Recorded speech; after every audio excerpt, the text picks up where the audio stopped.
Welcome to another week of Spillin the Tea with me, Gloria. This week, I am joined by the gorgeous William Hampson. Looking gorgeous yourself, Gloria. Oh, wow. Author of The Lost Boys of Soho, a true story about how his HIV status was used to blackmail him while working as a bartender in the heart of London's gay village, Soho. How's it going, Will? Hi, Gloria. I'm really well, thanks. Gotta say, what a fantastic introduction. Can I call you Will, or do you prefer William? Willie's good. If you want to call me Will, that's fine. Awesome. I mean, I've been called worse, so... Oh my God. Okay, Will, let's jump straight in. I read the book. Wow, what a read. Oh, thanks. But first, let's listen to how you were initially told you were HIV positive over the phone. Oh, go on then. It came back reactive. What's that mean? Reactive. What's that mean? The test showed antibodies for HIV. Oh, right. So what should I do now? You will just have to call your nearest clinic or hospital that offers HIV services. What? And the thing is as well, because obviously for legal reasons I had to get a voiceover lady to do that for me. It hasn't quite captured the emotions as I remember it, because it was just really kind of, I can just hear the tone, I can hear the tutting, the sighing. Wow. And, Where do you even begin in getting your head around being told you're now HIV positive, especially over the phone? Yeah, I mean, it's one thing being told a diagnosis over the phone, which actually I wouldn't have minded. There's quite a few other people that I've spoken to, or I've heard conversations where, they've said that they were told, that they would have to make an appointment, and that appointment was, a week down the line, and they said, look, just tell me over the phone. I would rather know now. And I think I would have been one of those people as well, had I sensed there was, something amiss. But I think what's really hard to get my head around, and perhaps still to this day, even though I don't give it too much thought, some people say that, you can kind of never escape living with HIV because you'll have a daily reminder, such as, daily medication.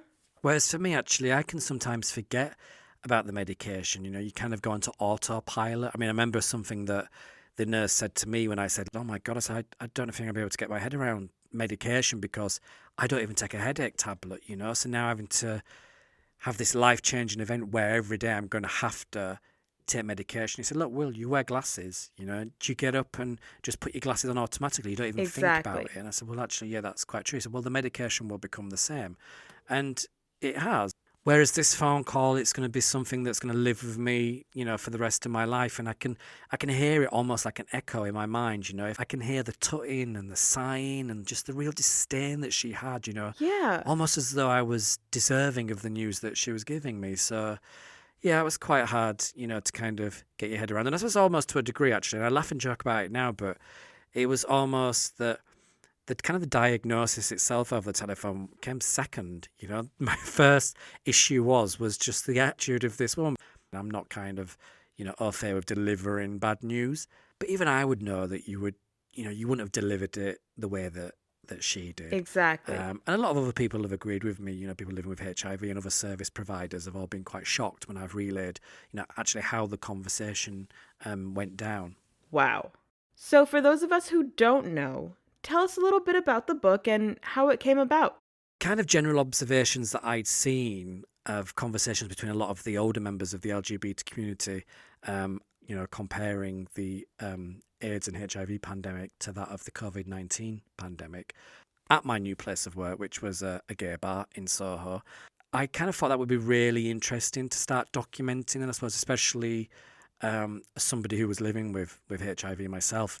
And so in a HIV forum, I started a thread diary, working in a London gay bar, and was just documenting these conversations that I was overhearing, because it just wasn't just the one or two conversations where older members of the LGBT community were, comparing the AIDS and HIV pandemic to that of the COVID-19 pandemic. There was quite a few.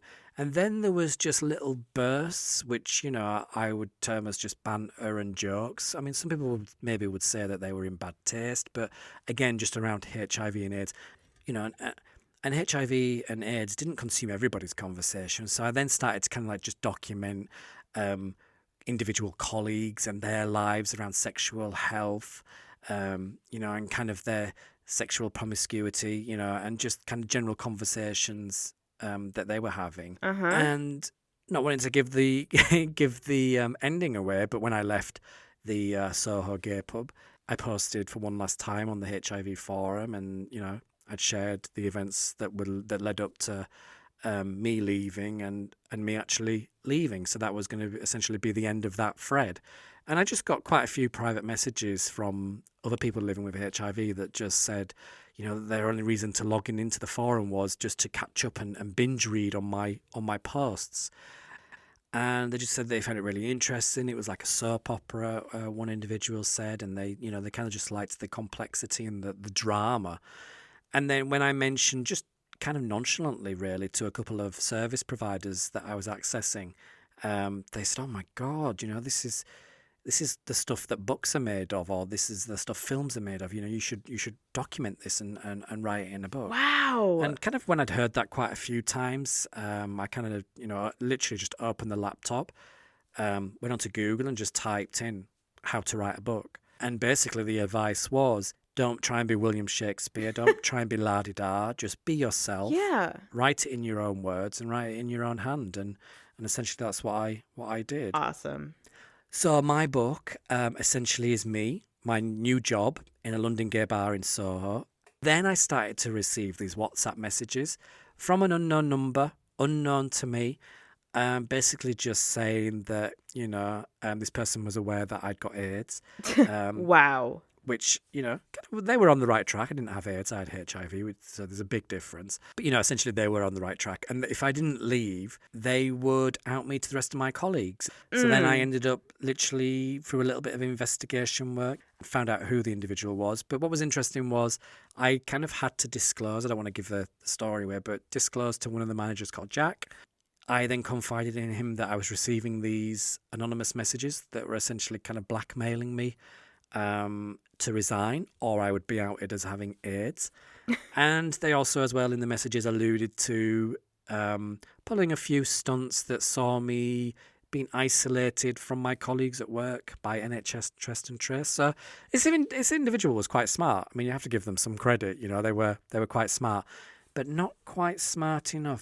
Me and Jack essentially didn't agree. He kind of wanted work to deal with it. I wanted somebody with a little bit more power and a little bit more brains, if I'm honest. Exactly. And as a result, I kind of had to face the dilemma of whether I outed myself as being HIV positive to the rest of my colleagues or leaving it to this one individual. Wow.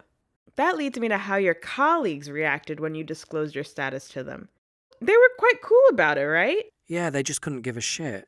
And, it was the best reaction that I could have hoped for. Because, I'm not really kind of somebody who tells people details like this. If I was experiencing some kind of health issue, I wouldn't go into work. I wouldn't even tell my friends, but I wouldn't go into work and tell everybody. And, Yeah. I'm just quite a very private person in that regard. But, a couple of them give me a kind of reassuring rub of the shoulder or a little reassuring tap on the back, which Awesome. I didn't like, but I appreciated. Yeah. One of them asked me, "Oh, but, you'll be okay, won't you?" I was like, yeah, I'll be fine, And I had to explain the whole message of U equals U, undetectable equals untransmittable, which means, the viral load is so low that I can't pass on the virus. To which Rudy, bless him, kind of declared, "Oh, thank God you're cured." And I said, "Well, no, I'm not cured, but, that's Rudy for you." Yeah. Awesome. But as we know from the book, it was an issue for one. Well, as they say, there's always one.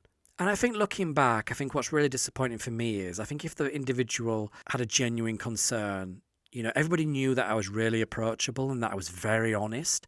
People would come to me deliberately to ask me certain questions because they knew I would give them an honest response or honest feedback. Yeah. So I think this person would have known that they could have come and approached me about it. But I don't think, and this is where me and Jack clashed a little bit, I genuinely, even to this day, I don't believe that the individual, again, don't want to give the name away for anybody who wants to read the book. I don't believe he believed it himself. I mean, the language he was using was so archaic. He was kept saying that, I had AIDS, which, I didn't have AIDS, I have HIV. Exactly. He's still kind of worried about catching it through touch. So I just couldn't believe, and I still don't believe to this day, that those were his genuine thoughts. So for me, I mean, I'm not a specialist, so perhaps I shouldn't really kind of comment. But for me, I generally do think there was perhaps underlying mental health issues here with this individual, Yeah. because a lot of the colleagues were kind of just innocently in conversation, saying to me, "Oh, I was on shift the other night with so and so," and I kept saying, "Oh, this shift's so boring. If Will was here, or I like working with Will because he's so funny, he's got a good sense of humour. He really makes the shift go by so quick." So I kept kind of hearing different colleagues saying that these conversations were going on, and I think for this one individual who very much felt that the place was his, that he owned it, and that he was the baby and was, kind of the centre of the group, I think perhaps there was just a tiny bit, or a big bit actually, a big dose of jealousy here. Yeah. And I think this was just a means to try and perhaps get rid of me, perhaps thinking that I'd be worried or concerned about being exposed as having HIV, but, little beknown to him, I didn't want to tell everybody. And I wasn't sure, and I'm still not sure how he actually found out. But essentially, I couldn't give a fuck, Oh, wow. which I don't think he liked. And was it difficult sharing the details of how you acquired HIV in the book? I wouldn't say difficult. I think I understood right from the very start of actually writing the book that, naturally any reader that's going to pick up your book and give you their time to essentially read a snippet of your life story are going to be naturally inquisitive to how you acquired HIV. So, Yeah. I mean, I know I would. I'm so nosy. If I was picking up somebody's book to read about how they'd experienced HIV stigma, I'd want to know how they acquired HIV in the first place. So I was quite happy to share it. I mean, I held back on some of the kind of detail. I mean, what I shared was a little bit graphic. Uh-huh. But, I did find myself kind of having to just go back and kind of censor bits and take bits out that I perhaps thought were too graphic and not really necessary to share. But no, it wasn't really difficult to relive that moment and write it down and document it, I suppose.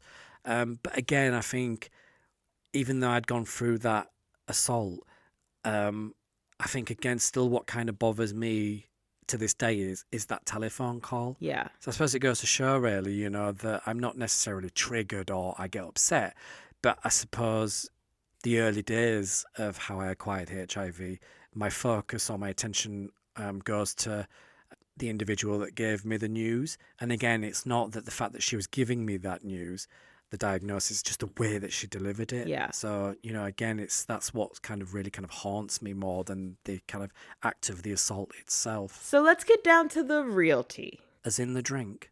Uh-huh. Gloria only serves tea of the beverage kind. Okay, let me top you up. Yeah. Today's special is English tea. 1 lump or 2, madam? Oh my God.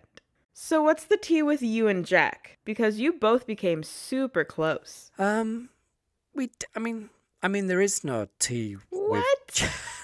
Uh-huh. I mean, look, we did become, really close. And I did say to him, and he also, kind of agreed and said the same, was that it was just such a shame that kind of, my HIV was the thing that was bringing us close. Because, we would kind of always discuss where we were in kind of the investigation side of things. He was wanting the company to kind of get involved, and I was very much leaving it to the police to deal with. So, kind of we always had these conversations, and I would perhaps then share, things that developed or other messages that I'd received or, little bits and bobs that I'd seen. So we'd spend quite a lot of time talking about it and wondering. And then he would share, his kind of knowledge and from friends of his that were also living with HIV, and he was very knowledgeable, actually. Great. I mean, we did spend a lot of time as well talking about, other things, whether it was colleagues or climate change or politics at the time. I was going through his text messages the other day in preparation for, our conversation today. Uh-huh. And, he's kind of always apologising for some of the stuff that what he would perceive that, he was banging on about. But, he was a really cool guy to speak to. And, we just clicked and we just kind of had so many similarities. We were almost, brothers from another mother, so to speak, because Yeah. every time we had a conversation, he would go, "Oh my God, me too," and I would go, "Oh yeah, and me." So we both had lots of similarities but different experiences. So we were both able to just really have really good, long, engaging conversations. Do you have a picture of Jack you can show me? I know with the power of editing, that I'm probably going to show you this picture very quick. But I don't want, I'm scrolling by the way, just as I'm saying this. I don't want anybody to think that I've got Jack saved as a wallpaper or a screensaver or even pictures of Jack in my phone. I'm literally going onto the internet here. Okay, let me have a look. Welcome to another week of Spillin the Tea with me, Gloria. Damn, girl, he is hot. Oh yeah, even I can admit, he's a handsome guy. Is he giving you fanny flutters? Fanny flutter, is that what you call it in England? Yeah, if you're getting that feeling down there, Yeah. it's a fanny flutter. Although Wow. I think fanny in America is something different. no? Exactly. Oh, but maybe we should clarify. You're not just getting wind because you've Yeah. seen a picture of Jack. Oh my God. Would you say you and Jack were being honest about your feelings towards each other? Well, I think ordinarily I would say that's something that you would have to ask Jack, but I think I can quite confidently speak for both I and Jack in the sense that I just think that we were just really good colleagues, really just work colleagues. We just got on so well, Surely he gave you fanny flutters too. Oh yeah, I mean I've said it, he's a handsome guy. But kind of conversations that I had with Jack was he just didn't like people that just kind of objectified or sexualized Jack. You'd even get customers that would ask me for a pen and some paper, so I'd give them a bit of till roll and a pen, and they'd scribble something down on it, and then they'd give it back to me and say, "Oh, can you give that to Jack?" And I would turn around and just give it to Jack because he would be stood right next to me, and I'd give it to Jack. Jack would open it and just roll his eyes and just mutter, "Oh, for fuck's sake," and screw it up and chuck it in the bin. And I'd be like, "Oh, well, what was that? Was that like a phone number or?" And he'd be like, "Oh, just that guy, some arsehole writing, that he thinks I'm really hot, I'm really cute, blah, blah, blah, blah." And Jack wasn't really up for that, And, I think it must just become really tiring. I mean, I don't know because I don't experience it myself, but when you are handsome and, and muscly and, people that are always kind of objectifying you sexually as opposed to getting to know the person that I got to know. The Jack that I got to know was just a very kind of really nice, chilled, relaxed, a bit neurotic at times. Yeah. But that was kind of fun and kind of quirky. But underneath it all, there was a really kind of nice, endearing, sentimental individual, and I really just liked our conversations. And yeah, they could be sometimes mundane and boring. Sometimes I would stop him and say, "Okay, you're boring me now." And other times I just let him rabbit on because it was just nice just to be able to have a conversation that just was very different to the conversations I had with colleagues. And I didn't mind having the conversations that I was having with colleagues, but it really but it really was just limited just to grinder, dick pics, arses, threesomes, shagging, and kind of sexual favours that they'd done for customers. I didn't really kind of look at Jack anything other than just a really cool guy that I could see myself hanging out with. Awesome. And we must talk about that sofa moment. Oh, do we have to? Yeah. Okay, go on then. That moment when Jack leaned over to turn off the socket. Whoo, it's giving me fanny flutters just thinking about it. Do you know, at the time, actually, because it was just like a real endear. I mean, Jack did keep mentioning to me, because I'd gone from wearing the T-shirts at work to wearing a hoodie. And when he asked me, and other colleagues asked me as well why I'd gone to the hoodie, I said, "Look, I'm just a bit tired of customers grabbing me by the arm. One, because it's like just COVID. So I was always, every time a customer grabbed me by the arm to either get my attention when it was table service only, or they would grab my arm just to have a kind of conversation and a chat, and then they would start rubbing my arm going, 'Oh, you've got lovely hairy arms.' Wow. And I would literally go to the sink to not only wash my hands, but like a surgeon getting ready to do an operation, I'd be washing up my arms as well, Oh, wow. with the soap and the sanitizer. So I switched to the hoodies to kind of like put a stop to that. So then Jack kept saying to me when we were having these kind of conversations, and he would go just to put his hand on my arm, and then he would like back off and go, "Oh, sorry, I forgot you don't like being touched." And I would have to keep reminding Jack, "Look, I don't mind being touched. I just don't like it when the customers do it, because it's all sexualized. Yeah, Whereas exactly. the colleagues doing it, didn't bother me, and Jack didn't bother me. But I must admit, actually, when he leaned over me and he just, it wasn't sexual at all, but he just put his hand to rest on my thigh as he leant over to switch off this switch that he said was driving him crazy because it was switched on but nothing was plugged in. I got a bit of a fanny flutter, so yeah, I can admit that. I was like, oh. Have you spoken to Jack since the book? No. Oh, that's such a shame. And not for the want of trying. When I left, I did send Jack a message just saying, thank you so much for all your help and advice and, kind of for being there. And it was a real privilege to work alongside Jack and a couple of the other Lost Boys. And I was really sorry that we wouldn't get to say goodbye in person, but hopefully we'll just catch up soon. And I'd never do the whole kind of blue tick delivered and red thing, but I did look, and Jack had read the message. Can't remember exactly how long after, but it was definitely within the hour. I remember that much. And he chose not to reply, which I think is a great shame, really. I don't want to give anything away, but I guess there has to be something in what Lost Boy Johnny was saying about Jack, huh? Yeah, it's quite hard not to come to that conclusion, really, isn't it? Especially after, the time when I was stood on the door of the pub and Jack was walking down the pavement with a couple of his friends. Uh-huh. And he literally was centimetres away. And I just said, "You're right, Jack," just as he walked past. And he looked me dead in the eye and then just carried on looking forward and just walked on by. Wow. And as he did, under my breath, I just said, "Fucking arsehole." Yeah. Not realising that, Johnny was stood behind me and had heard what I'd just uttered.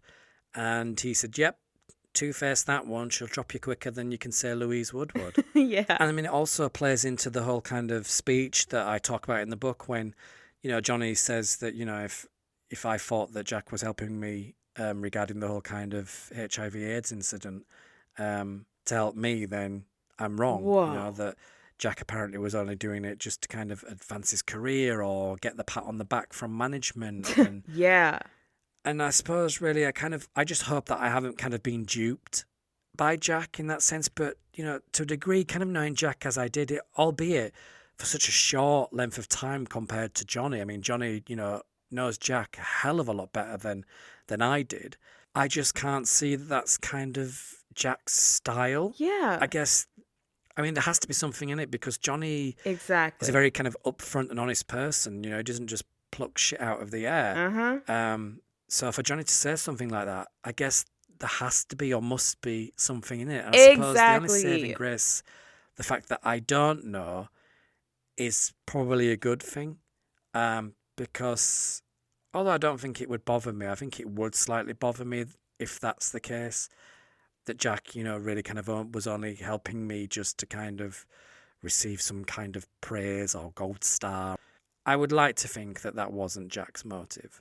And what if Jack slid into your DMs? Gloria, no, is this surprise? Yeah, surprise, Will. You haven't seen Jack for some time, but here he is. Oh my God, I'm going to hide under the table. Can you imagine? Oh, that would be awkward. I mean, look, it's inevitable that we're going to probably bump into each other again in Soho at some point because since the book and to the present day, I've continued to work in Soho, past the pub, several times a day.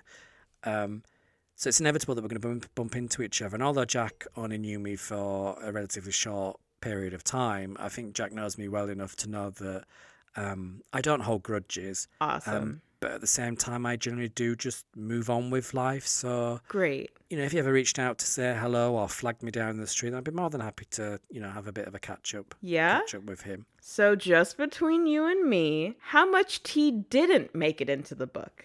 In one respect, quite a lot, but then a lot of it was all just very samey, very similar. Yeah. Because it was just each shift that you worked, it was just a repeat of the previous shift. So whether it was the Lost Boys dipping their fingers in the till, oh or wow, stealing stock, whether it was bottles or pouring themselves drink and drinking on shift, or wow, getting high on crystal meth and cocaine.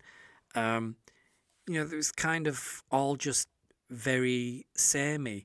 I mean, kind of other instances, there was, I walked in on one colleague masturbating in the staff room, what? and you would imagine that they'd be quite shocked and horrified that, they'd essentially been caught or somebody had Great. seen what they were doing, but they just were quite happy just to carry on. And I thought, I get it. This is a lot more relaxed in the sense of a place of work, but I don't really want to be seeing that when I'm, just walking to the staff room to either freshen up or, pick up my lunch. Actually, maybe you could clear something up.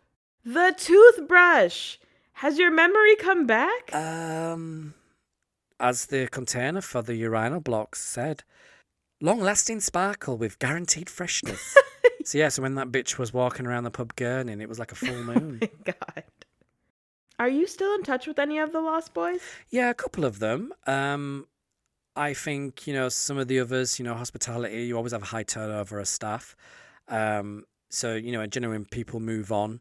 Kind of friendships just naturally dissolve. The one that I do keep in regular contact with is, when I say regular, I mean weekly. When I say weekly, I mean daily, is Rudy. Aw, Rudy sounds so cute. I loved the story about the lip gloss and the mask. Oh my God, the day that I saw that, I just wondered where I was and what I was doing there, because I saw him literally pull down his disposable face mask, pull out his trademark lip gloss and smear it all over his lips. And then he literally was,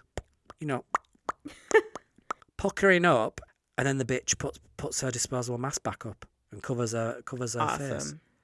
And I just thought, look at this dumb bitch. Oh my God. But you know what? Really heart of gold, and not as stupid as she makes out, actually. What was the Lost Boys' reaction to the book? Well, Lurch was the first one to read it from front to back, and apparently just said that I was just really nasty the whole way through, which kind of left me questioning if he'd maybe skipped a couple of chapters, because I was quite complimentary about him. But as for the other Lost Boys, kind of the main feedback that I got, actually, which again I think just kind of shows the mentality of them, was that they were all kind of arguing and really pissed off about who got mentioned the most. Yeah? To the point where, I had to literally do a name count of all their names to draw up a chart. But on the whole, it was quite positive. And just before we wrap things up, what's your best memory or moment? Oh, do you know, it's a really difficult one, because despite the events that I highlight in the book, I actually had a really good time there. It was an absolute hoot.